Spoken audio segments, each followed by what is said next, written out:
Howdy, everyone. Welcome to You Can't Make It Up. Everyone has a story, and every story matters. I've had the chance to connect with many interesting people over the years, and everyone has an amazing story.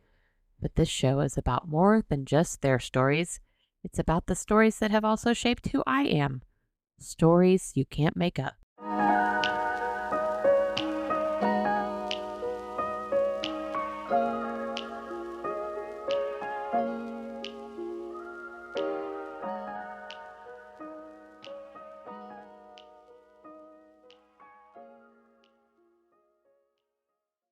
Welcome to You Can't Make It Up.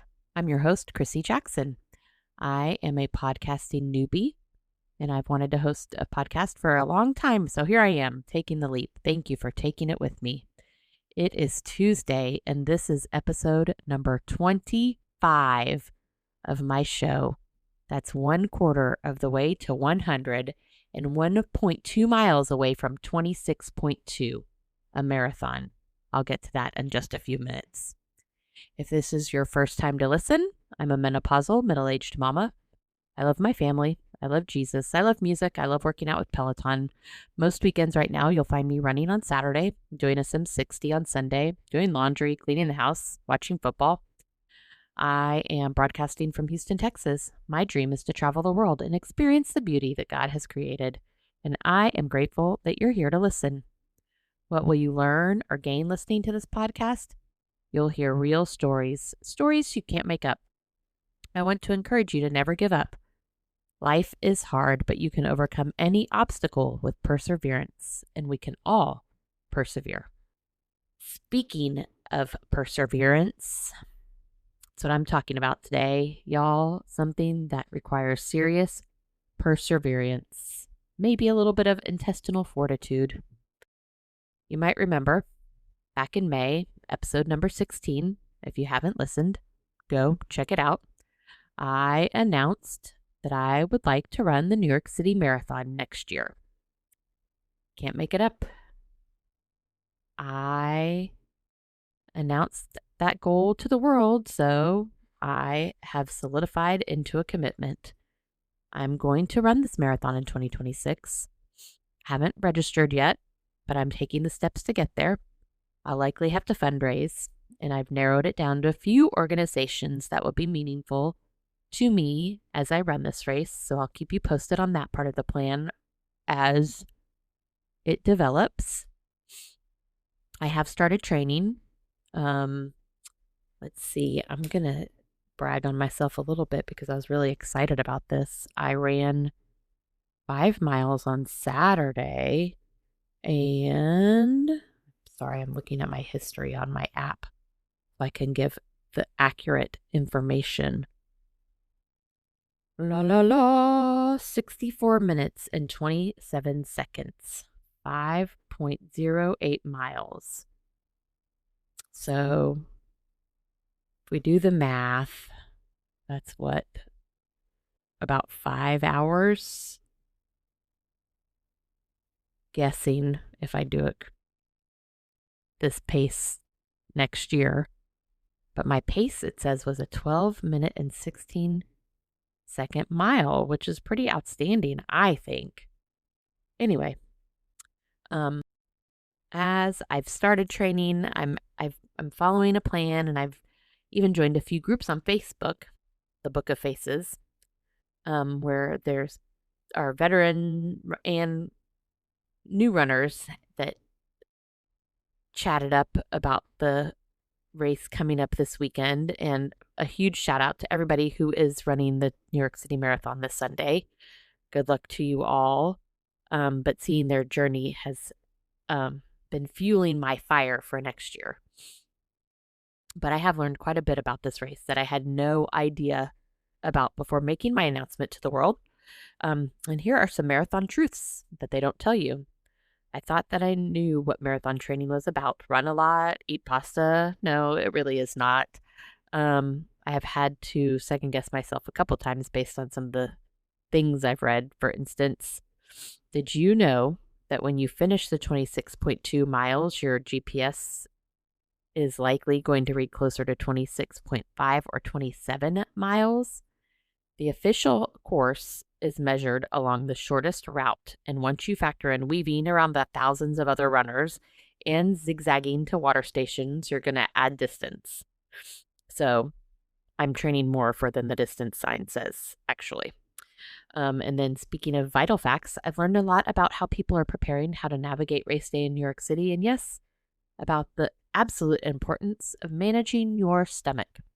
There's a real common issue called runner's trots, and it happens because your body diverts blood from your digestive system and into your working leg muscles. It's why marathon runners are obsessive about pooping before they run and testing every single energy gel. Ignoring this can ruin your entire race. So, I've learned that proper gut training is as important as leg training. Conquering the wall, another truth that blew my mind. Everyone thinks the marathon is won or lost in the last few minutes, but the veteran runners know the real training is in the 18 to 20 mile long runs. Apparently, if you haven't properly fueled or mentally prepared for that 20-mile mark, your body will run out of its stored fuel, what's called glycogen, and you'll crash hard well before the finish line. Since your body can only store about 1,800 to 2,000 calories of glycogen, and the marathon burns almost 3,000, consistent fueling is absolutely mandatory. The purpose of all that training is to make the 20-mile mark feel routine. So those final 6 miles are pure victory lap, powered by the crowd and adrenaline.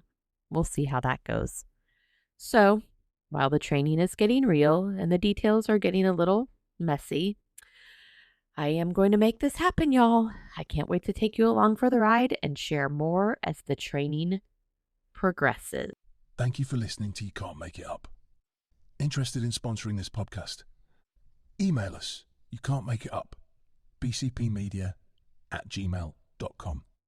This week, my media story won't be long. I'm going to leave something out there for the world. The fightin' Texas A&M Aggies have the number 3 football team in the country this week. This is the second week in a row this team is ranked number 3. They are undefeated, y'all. You cannot make it up. I am applauding the Aggies, their team, and their fans on this milestone. Gig 'em. That is it for this episode of You Can't Make It Up. Thanks for joining me.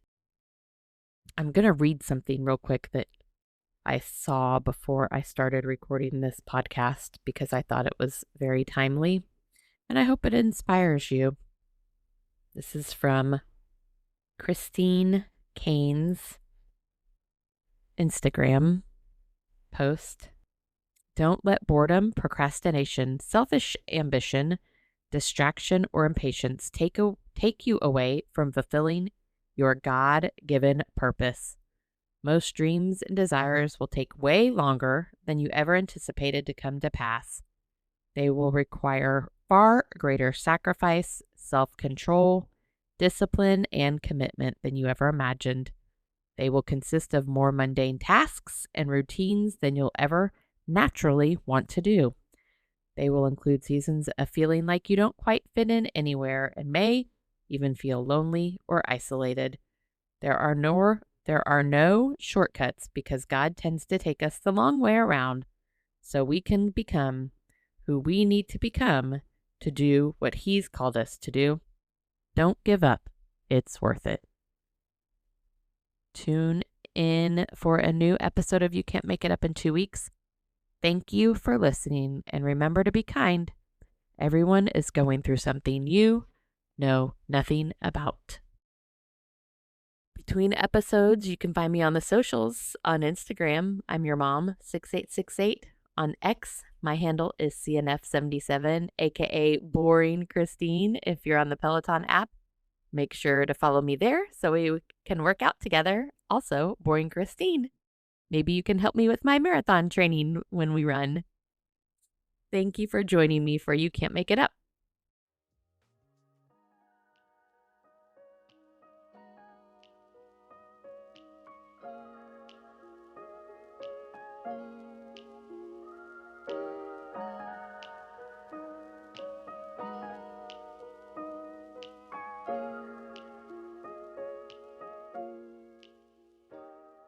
You Can't Make It Up is a production of BCP Multimedia.